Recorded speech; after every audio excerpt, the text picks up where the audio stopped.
अपनी लक्ष्मी पे पूरा विश्वास करो साहब। अब जो नहीं जानते, अभी से मेरा चैनल है उसके ऊपर ओके करो, सब्सक्राइब करो और मेरे से जुड़े रहो। तो 17 बार तक 17 बार उसको जरासंध को बुलाया, 17 बार राक्षसों का वध किया। अब देखिए भगवान वहां पे काम करके द्वारका चले जाते हैं और वहां पे जाके श्री बलराम जी का शादी का प्रयोजन बन जाता है, शादी कर देते हैं रेवत पुत्री रेवती से। परंतु अब भगवान बोल रहे अबे तो भाई नंबर तो अपनी आनो चाहिए, बड़ा भैया रो ब्याह रह गयो, इतना दिन तो छोको ही नहीं लागतो भाई, छोटा भाई बड़ा भाई तो कुंवारा बैठा, मोटो भाई छोटो भाई पणीज गो, पण भाई रो ब्याह रिया बाद में थोड़ा विश्वास आई गयो कि हमें टेंशन को नहीं, हमें पर नंबर लाग जी। तो इधर देखो भगवान की कृपा होती है, ईश्वर की लीला बहुत अलग है। एक बात हमेशा ध्यान रखें, आप पहली रोटी किसको खिलाते हो? ईमानदारी से बोलना। काहे को? कोई कोई खिलाते होंगे, असर पड़ता है उस रोटी का, ध्यान रखना। कोई बस चल रही थी, बस में भाई बैठा और जैसी कोई बाई आई, भाई री जेब में हाथ डालियो लारो, वो भाई हाथ पकड़ लियो कि बाई करे कहीं है कि मैं ही थारे स्टाफ रो, में तू कौन चोर के मैं ही चोर ही छू, तू ब्याह करियो कि नहीं करियो जने कोई बात नहीं, 1-2 हो गया अपनो ब्याह पक्को, शादी हो गई, दोनों चोरी करते हैं। अब भगवान की कृपा से उनके घर में संतान होती है, हॉस्पिटल में होती है, पर हॉस्पिटल में जैसे नर्स बाईसा ने बच्चे को लिया और बच्चे ने नर्स बाईसा की अंगुली पकड़ ली, और अंगुली पकड़ी तो वो क्या कि वो अंगूठी पहनी हुई थी वो निकल गई और बच्चे के हाथ में आ गई। अब नर्स बाईसा पूरी ताकत लगा रहे, वो अंगुली वो छोड़ ही नहीं रहा है, मतलब छोड़ ही नहीं रहा है, इतना कस के बच्चे ने पकड़ के रखा है। तो उन्होंने बोला अब क्या करें, सब जगह फेर दिया, एक संत के पास में लेके गए कि महाराज पता नहीं ये कौन, इतनी ताकत कहां से आ गई, इसने जन्मते ही अंगूठी लेके बैठा है। तो महाराज जी ने बोला बेटा झूठ मत बोलना, तुम सच बोलो, तुम करते क्या हो?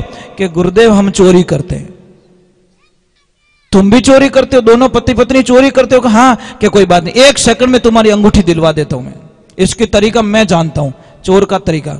गुरु महाराज ने कुछ नहीं बोला कि तुम्हारे गले में जो सोने की चैन है ना वो निकाल, और जैसी चैन को आगे लटकाया बच्चे ने अंगूठी को फेंक दी, चैन को पकड़ ली और उनको दोनों को आश्वासन दिया बेटा कोई चिंता मत करो, और थोड़ा बाप बनी मोटी मोटी चोरियां करियो। तो चैन के चक्कर में अंगूठी को फेंक दिया कि नहीं अभी सोना इसमें जा। कहने का मीनिंग कि हमारी भावना वैसी होनी चाहिए, हमारे विचार वैसे होने चाहिए, हमारी सद्भावनाएं होनी चाहिए। आज हमारी जिंदगी में हम क्या करें, छोटी छोटी बातों पर हमारी इतनी तबाही आ चुकी है जिसकी हम कल्पना नहीं कर सकते। शांति बिल्कुल नहीं है। आप यज्ञ करवाते हो, क्यों शांति नहीं होती? क्यों नहीं होती? यज्ञ कराने के बाद में घर में शांति होनी चाहिए ना, फिर भी क्यों नहीं होती? क्योंकि यज्ञ घर में हुआ है, हमारे दिमाग में नहीं हुआ है। भाई खाना पड़ाए, खाने के डब्बे में, उससे भूख मिटेगी क्या? नहीं मिटेगी ना। आपको खाना खाना पड़ेगा, खाना खाओगे तो ही मतलब कुछ होगा। तो भगवान की कृपा होती है। एक तो कमर में से सीधे बैठा करो, जेब में घुस गो तो एक तो नावनी नहीं आवे, वो पास आएगा। चलो एक बार भगवान के चरणों में, ये कहीं ऊंदरो कहीं हेड जी हीरो खाई गो, हेड जी रुकाली बैठा गेट मत के 50-100 ऊंदरा खाइयो कट, कौन सो हीरो पकड़े कौन? परेशान हो गए, हीरो ही महंगो गणो। जने कोई जानकार आदमी ने बुलायो कि भाई साहब आप पधारो, तो फीस रेवे जो कोई ले लीजो, परंतु इन ऊंदरा ने पकड़ लो। आए और उसने बोला सेठ सिर्फ 5 मिनट दो, तुम्हारे चोर को पकड़ ले, तुम मुझे बैठने दो यहाँ पे। जैसे ही बैठा उसने चूहे को पकड़ा और हीरा निकलवा दिया। सेठ जी ने बोला तूने कैसे पकड़ लिया? मैं तो 24 घंटे हो गए मेरे को पकड़ में नहीं आया। कि सेठ जी मुझे मालूम है कि मूर्ख ने माया मिलेगे जने वो आपरा परिवार रिश्तो तोड़ दिया करे। तो इन हीरो मिलते इन वो एक साइड में जान बैठो चोर पकड़ी इसको। समझ में आ रही नहीं आ रही? जैसे जैसे आपके पास में माया बढ़ जाए, जैसे जैसे पैसे बढ़ जाए, जैसे जैसे भौतिकता बढ़ जाए, वैसे वैसे आप झुकना सीख जाओ। और अगर आपको पता नहीं चल रहा है तो कहां पे सीढ़ियों पे चढ़ते हो। दादा आप बाहर क्यों बैठे हो? दादा आप वहां पे क्यों बैठे हो? अंदर आओ। वो भैया बाहर क्यों बैठे? पूछ के आओ। तो वो भैया बैठे न बाहर। तो एक बात का ध्यान रखें, अगर आपको ऊपर जाना है और नीचे जाने के एक आइडिया बताओ। आप सीढ़ी पे रोज चढ़ते हो, आपने क्या सीखा? सबसे बड़ी भूल ये होती, सीढ़ियां हमें सिखाती क्या है? जब सीढ़ियों पे आप चढ़ते हो तो आपको पता है आगे झुकना पड़ता है। सीधी सीधी नहीं चढ़ सकते। सीढ़ियों पे चढ़ते वक्त आपका जो लेवल होता है ऐसे तिरछा हो जाएगा, तो ही आप सीढ़ियों पे आराम से चढ़ पाओगे। कहने का मतलब आपको अगर ऊपर पहुंचना है, ऊपर मंजिल प्राप्त करनी है तो झुकना सीख जाओ। आप ऊंचाइयों छू लोगे। जब आपको डाउन में होना है तो आपको पीछे झुकना पड़ता है। उतरता वेला आगे थोड़ी देखो, ठीक विपरीत हो जाता है। तो सीढ़ियां क्या कहती है? मैं तुमको ऊपर भी ले जाऊंगी परंतु मेरे तरीके से चलना पड़ेगा। मैं तुझे नीचे भी गिरा सकती हूं अगर तरीके से नहीं चला। तो सीढ़ियां यही कहती है, सीढ़ियों से सीखो, खाली चढ़ो मत। हर चीज में एक साइंस होती है, विज्ञान होता है, हमारी जिंदगी का एक ज्ञान होता है, पर हम लेते नहीं है। एक तो घर में कभी भी नमक का डब्बा खाली मत होने दो, बहुत बड़ा नुकसान आता है। कभी भी नमक का डब्बा खाली नहीं रहना चाहिए। एडवांस मंगा के रखो। समझ में आ रही नहीं? एडवांस मंगा दी, ये काम आपका है देवियों। और आप लोगों से एक प्रार्थना है, अपनी लक्ष्मी पे पूरा विश्वास करो साहब। कौन कौन करते हो? ऊपर हाथ करो विश्वास। देखो ये मुंडो देख रही है, मने ध्यान नहीं, घरे जाए लपड़ो नहीं रह जाए। विश्वास करते हो तो मुझे एक प्रश्न का जवाब दे देना, मैं जानूंगा विश्वास करते हो। समझ लीजिए आप उतावल में आपने स्नान किया, स्नान करके ऑफिस गए, आपने ड्रेस चेंज की और वहां पे जाते ही आपको याद आया कि मेरे पैंट की जेब में पैसे रह गए हैं। अब जो विश्वास करता है उस आदमी का आंसर क्या होगा, और जो विश्वास नहीं करता है उसका आंसर क्या होगा? वहां पे जाके कॉल करेगा कि लक्ष्मी जी मैं थोड़ा बाथरूम में पैसे भूल गया हूं, उस पैंट की जेब में पैसे रह गए, थोड़ा लेके आप अंदर रख देना। मतलब वो विश्वासु आदमी है। और दूसरों का ए ध्यान रख जे गिणियोड़ा है। समझ में? मतलब गिने हुए ध्यान रखना, गिने हुए बोलते ही वो अंदर से टूट गई बस। और मैं आपको एक और कड़वा सत्य बोलने जा रहा हूं जो आपको जेंट्स लोगों को समझ में लेट आता है। जब जब मुसीबत पड़ी नहीं साहब, इन माताओं बहनों ने पैसे निकाल के आपको दिए, ध्यान रखना। जब जब आप मुसीबत में फंसे हो, आपको इमरजेंसी हुई है, आपने इनसे पैसे लिए हैं, इसमें कोई शंका नहीं है। और लेवता वेला इतना भोड़ा बढ़िया और पाछो मांगे 1.5 किलो आंखियां काटे कि खाइन जाऊं कहीं। आदमी बदले इतो भेगो क्यों महाराज?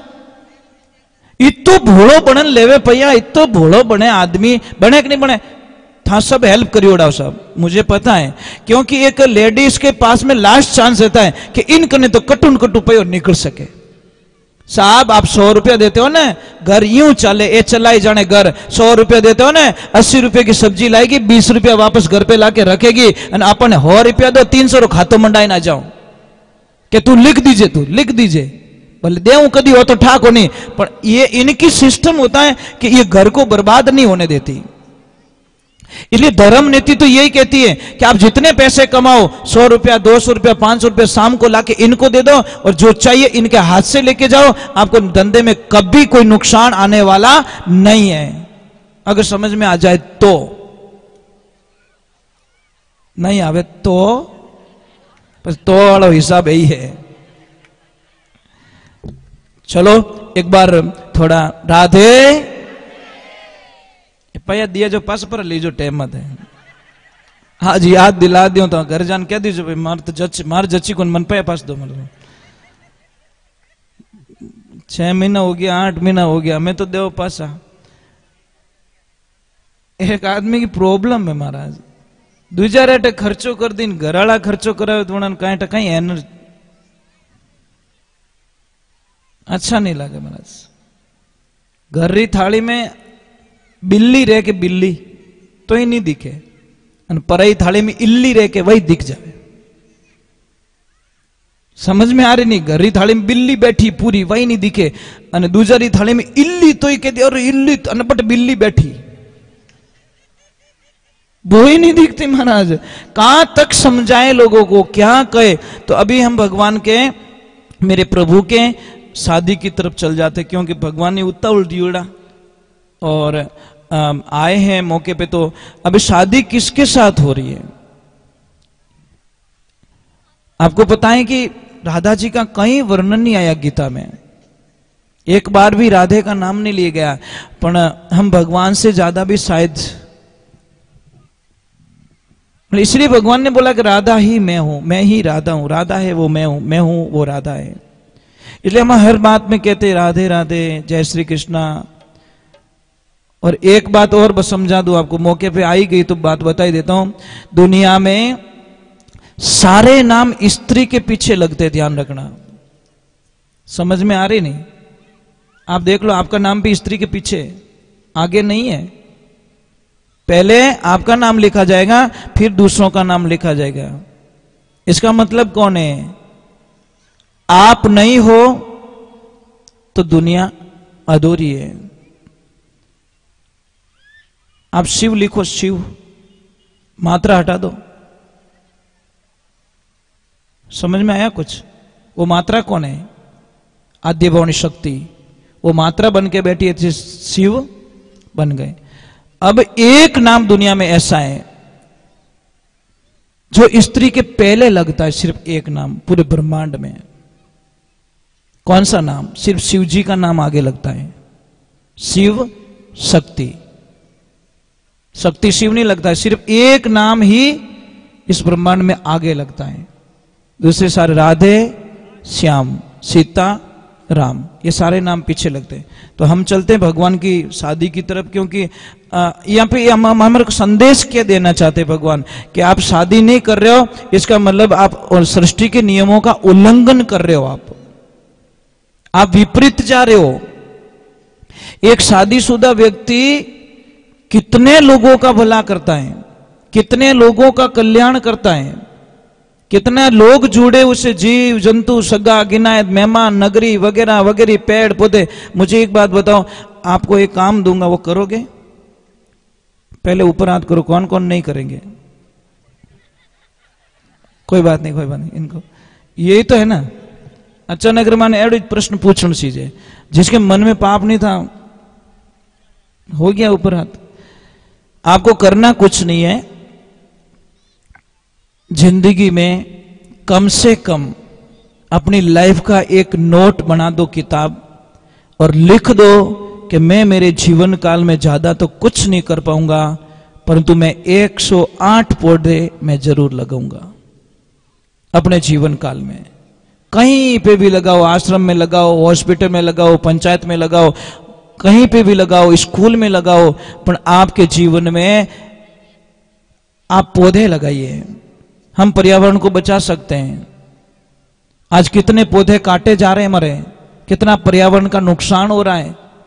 अरे भाई, जितना कुदरत से खिलवाड़ करेंगे उतनी हमारी बर्बादी निश्चित हो जाएगी। ध्यान रखना, एक दिन वक्त ऐसा आएगा। पहले देखिए, मैं यहाँ की बात कर लेता हूँ। शायद कई वर्षों पहले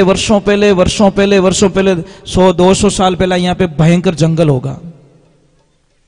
शायद इन बुजुर्गों को पूछो तो यहाँ पे कोई ऐसा था? समझ में आ रही कि नहीं आ रही?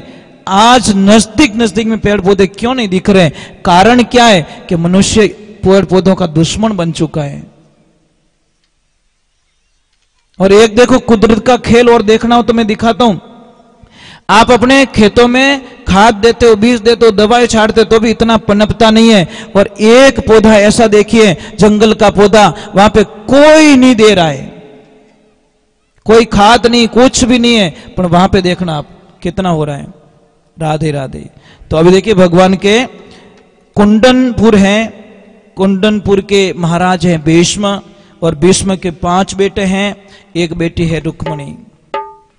और रुक्मणी की शादी की तैयारी हो जाती है। उनका भाई जो रुक्मी था उसने शिशुपाल के साथ में संबंध जोड़ दिया।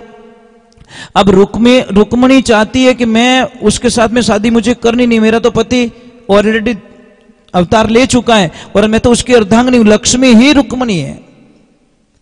तो अब वो संदेश भेजते हैं ब्राह्मण देवता के साथ में, और टाइम कितना लिखते हैं 3 दिन का, कि शादी में 3 दिन बचे हैं। और लास्ट में देखो श्रीमान लिखा नहीं, कुछ भी नहीं लिखा, बस अपने भाव लिख दिए कि मैं कई जन्मों से आपकी अर्धांगिनी हूं और अब मैं यहाँ पे जन्म ले चुकी हूं, आपको मुझे लेने के लिए आना होगा, मेरी शादी हो जाएगी। और लास्ट में क्या लिख दिया, एक लाइन लिख दी कि आपकी भुजाओं में जोर हो ना तो आ जाना। तो भाई तानो ही है, पर एड़ो तो कौन और बोल सुने भाई, भाई क्या रही मान दो पड़ी हो रहे तो वो उठ जाए महाराज। समझ में आ रही कि नहीं आ रही साहब? हमारी एनर्जी मर चुकी है, एनर्जी अंदर की मर चुकी है। एक आदमी चाय की होटल पे बैठा, चाय वाले ने बोला भैया ये मेरे 4-5 कट्टे पड़े चाय खाद के, वो थोड़े अंदर डाल दे। वो बोला यार मैं तो चल भी नहीं सकता, मैं चल भी नहीं सकता। तो उस दूसरा एक ज्ञानी आदमी आता, उसने बोला क्या हुआ? कि कुछ नहीं हुआ, इस आदमी को बोला सुबह सुबह काम रो मना करी, मारे पूरा दिन बिगड़ी। तो चाय पीता हुआ व्यक्ति ने क्या बोला, अरे यार क्या इस मरीज को काम का बोल रहा है। जैसे मरीज का नाम लिया उस आदमी को गुस्सा आ गया। उसने बोला ओए मरीज किसको बोल रहा है? अरे तू मरीज है, तू घर पे पहुंचेगा नहीं पता, हाँ निकल जी। उसने ऐसे कप रखा नीचे, बाएं चढ़ा दी। उसने बोल तेरे क्या करना है? कि थारू कट्टो तो नेकी जी को नहीं, मोटी मोटी बातें मत कर। वो 3 मिनट 3 ही कट्टा फेंक दिया। आदमी कौन था? वो ही जो 2 मिनट पहले बोल रहा था मानो तो उबो ही नहीं रेवी जे, और वो 4-5 कट्टा फेंक दिया।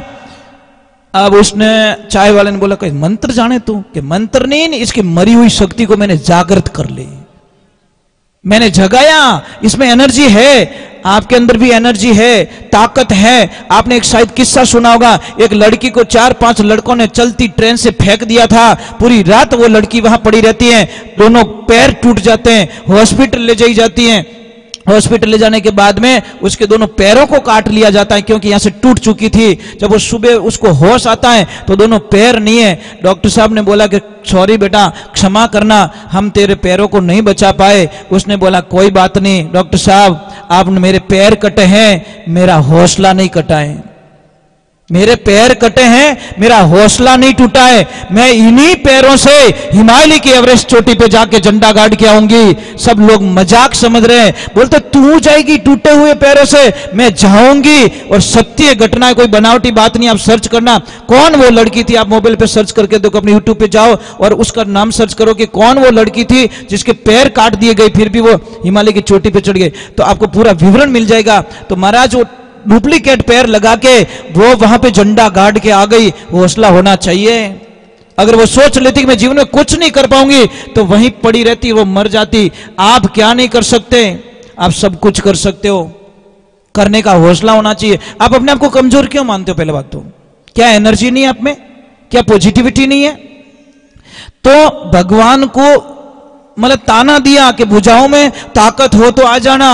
अब भगवान गए, भगवान तो बड़े राजनीतिज्ञ गए और सारा चक्कर लगाया।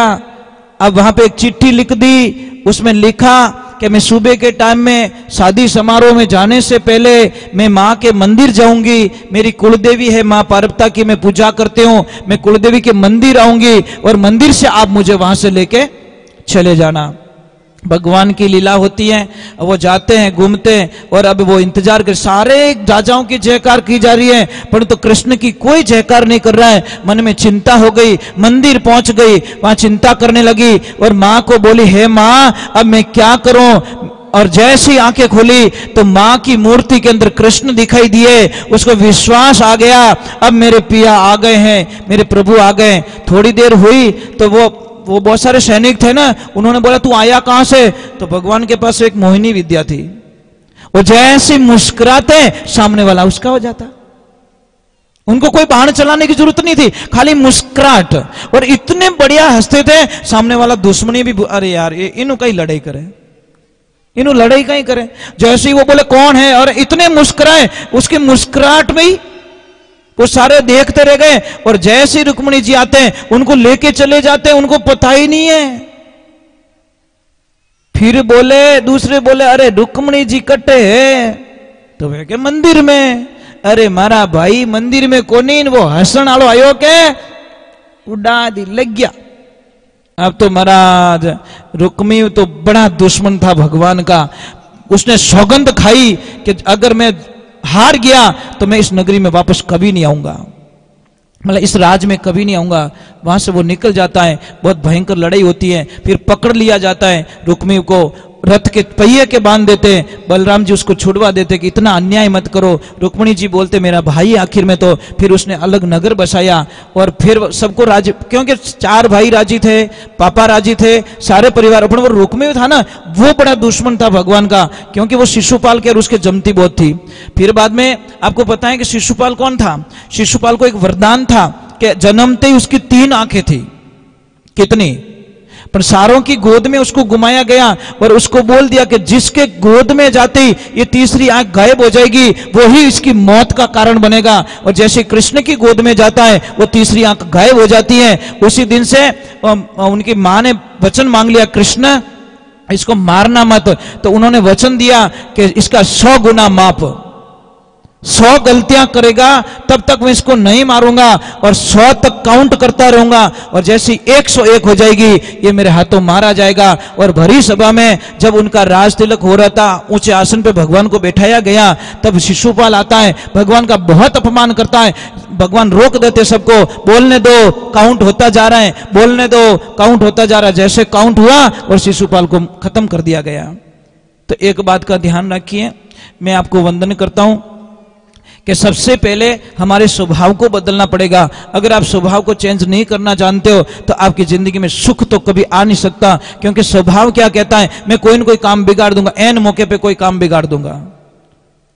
तो आप स्वभाव चेंज कीजिए और पतिदेव को आदरणीय शब्द के साथ में बोलिए। और आप भी तू नहीं बोलना, तू कटे गई वो शब्द मत बोल, आप कटे पधारिया। और एक चीज और बता दूं, हमारी राजस्थान की संस्कृति की बात बताता हूं और डंके के साथ में बताता हूं। अगर आपको भाषा की मर्यादित भाषा सीखनी हो तो कोई राजपूत घराने में जाओ। आपको भाषा सीखनी है ना, आपको कोई राजपूत घराने में जाओ, आवो बाईसा, बिराजोसा, जिमोसा, पोडोसा, वहां पे कोई अपमान के शब्दों का प्रयोग नहीं किया जाता। इसीलिए महाराज ये भाषा ही तो हमारी गहना है, भाषा ही हमारा सब कुछ है। अगर इतने ऊपर जाते हुए भी हम शब्दों का प्रयोग, कई तो इतने गलत बोलते हैं कि मन तो ऐसा करता है मुंडू ही देखना चाहे। क्यों गलत बोलते हो? भगवान ने हमारे को जबान दी है अच्छे बोलने के लिए, इसीलिए महापुरुषों ने लिखा, जबान जैसी प्यारी जगत में जबान जैसी खारी क्या, मिनक जमारो मिली और बंदा जित्ती बाजी हारे क्या। क्यों हार लेते हैं हम लोग? राधे राधे नहीं जोर से भाई, किस्तों में तो लेवन वाला हूं को नहीं, माने तो एक हाथ चीजें हैं, थोड़ा जोर से बोलो राधे राधे। अब भगवान की शादी करवा दी गई, आनंद हो गया। अब भगवान वापस आते हैं। एक छोटा सा भजन सुना देता हूं को, मैं आपको लास्ट में कुछ लिखवाऊंगा, वहां ध्यान रखना। मैं चाहता हूं 2 दिन बच्चे मेरे पास में कुछ दे के जाऊं।